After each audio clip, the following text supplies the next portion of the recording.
You said yes. Again. And the moment you did, something inside you collapsed. Not loudly, not dramatically, just a small, quiet sinking. The kind you've learned to ignore. You already knew what you wanted to say. Your whole body knew. The word was right there. 2 letters, 1 syllable. And then, something shifted. A tightness in your chest, a pull behind your ribs. What if they get upset? What if they think I'm selfish? What if they think less of me? What if I lose them? So you typed, sure, no problem, happy to help. And then you put the phone down and stared at the ceiling and felt nothing and everything at the same time. And then, after a few minutes, you picked the phone back up and checked if they'd replied to see if they were pleased with you. Does this sound familiar? The colleague who needs a favor on a Friday afternoon. Your plans dissolve before you even register what happened. The friend who always needs just one more thing, and somehow one more thing always becomes your responsibility. The invitation you don't want to go to, but you're already writing, "I'll be there," before you've even asked yourself if you want to. You say yes to avoid one thing, the discomfort of disappointing someone. Not because you don't matter, because somewhere along the way, you learned that your comfort matters less than their reaction. And you are very, very good at this, frighteningly good. You read the room faster than anyone in it. You notice the micro shift in someone's tone before they finish their sentence. You feel the change in someone's energy before they say a word, and you have already started adjusting. You adjust, you soften, you give, you shrink, and you call it kindness. You are not alone. Millions of people live exactly this way. Always available, always the reliable one, always the person others call when they need something, and always, always last on their own list. And somewhere underneath all that helpfulness, there is a voice, quiet, persistent, that almost nobody ever gets to hear. I'm tired. I don't want to go. I don't agree with this. I need something too. But instead of saying any of that, you smile, you say of course, and you help, and you disappear a little more each time. Not all at once, slowly, so slowly, you almost don't notice it happening. There is a name for what you are experiencing, and understanding it changes everything. I don't agree with this. I need something too. It is called the fawn response. Most people have heard of fight or flight. Some have heard of freeze. But fawn is the 4th response, and it is the least talked about. Fight, flight, freeze, fawn. When faced with threat or conflict, the fawn response makes you appeasing, agreeable, accommodating. You smooth things over. You make yourself easy to be around. You prioritize the other person's emotional state above your own. It is not a personality trait. It is not just being nice. It is not who you fundamentally are. It is not a personality trait. It is not just being nice. It is not who you fundamentally are. It is a survival response. Your nervous system learned it because at some point it worked. Because your nervous system learned one rule. If I keep everyone happy, I am safe. So you became extraordinarily good at sensing what others need, reading what they want to hear, giving it to them before they even ask. And in the process, you became very bad at knowing what you need, what you feel, what you actually want. Now, here is where it started. At some point, probably very early, conflict felt dangerous. Not dangerous like a tiger, dangerous like silence. Like a door closing quietly in a way that means something. Like the temperature in a room dropping when you said the wrong thing. like love being withdrawn when you were too much. Maybe you grew up in a home where emotions were unpredictable, where someone's mood could shift without warning, and you learned to watch for the signs.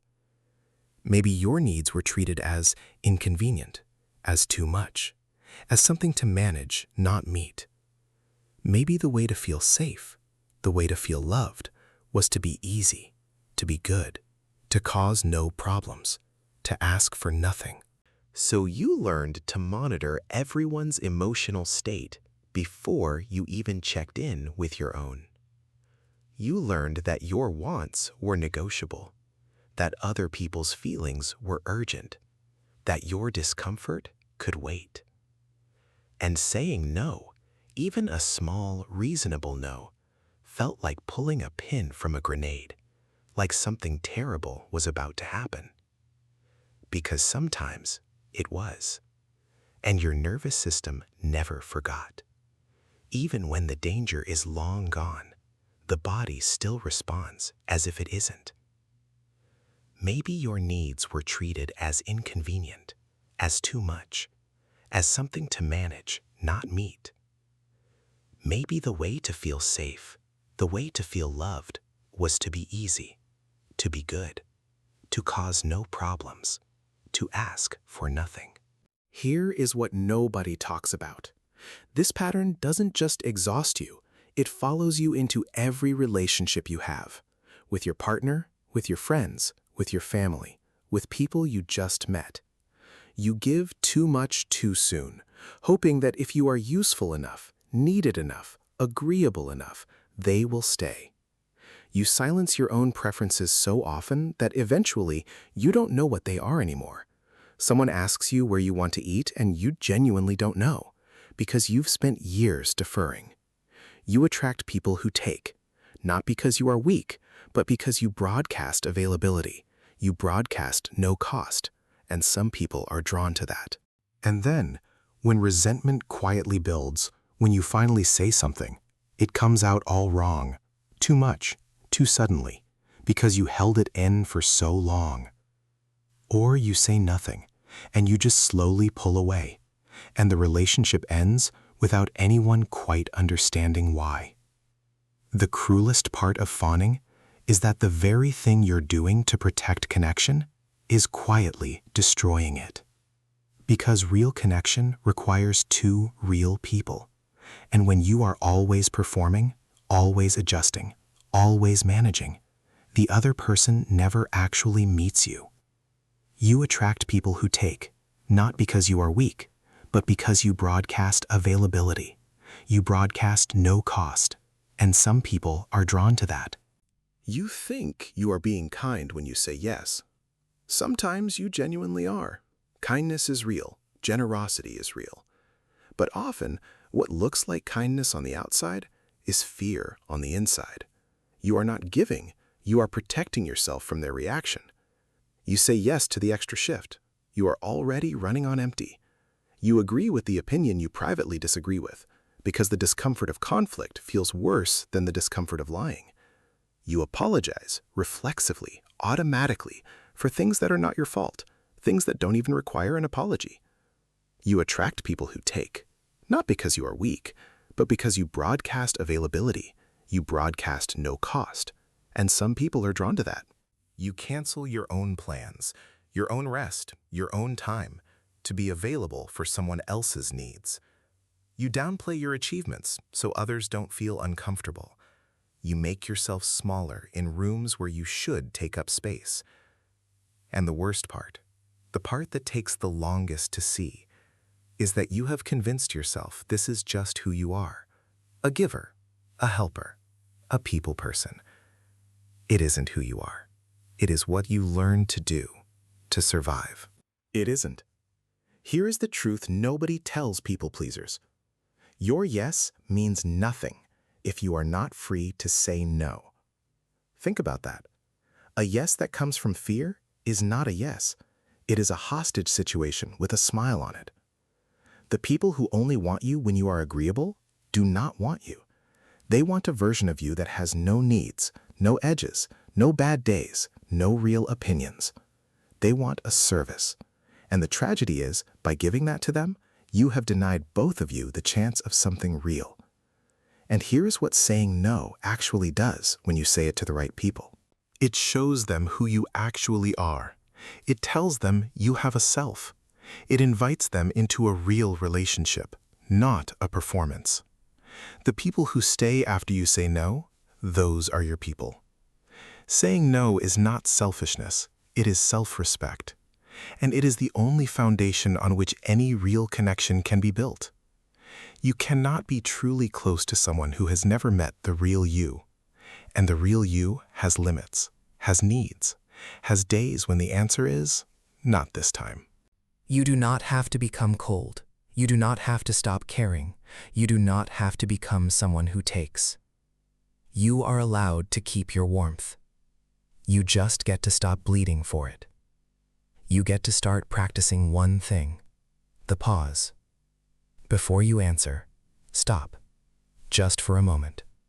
Before the automatic yes forms, pause. Notice what your body says, not your fear, not the voice that runs the calculations of what they'll think, your actual body, your chest, your stomach, your breath. Is it open or is it contracted? And slowly, imperfectly, begin to let that signal matter. You don't have to act on it immediately. You don't have to say no to everything. You just have to start hearing yourself again. Because you have been so busy listening for other people, you forgot that you have a voice too. You are allowed to take up space. You are allowed to have needs that matter. You are allowed to rest without earning it first.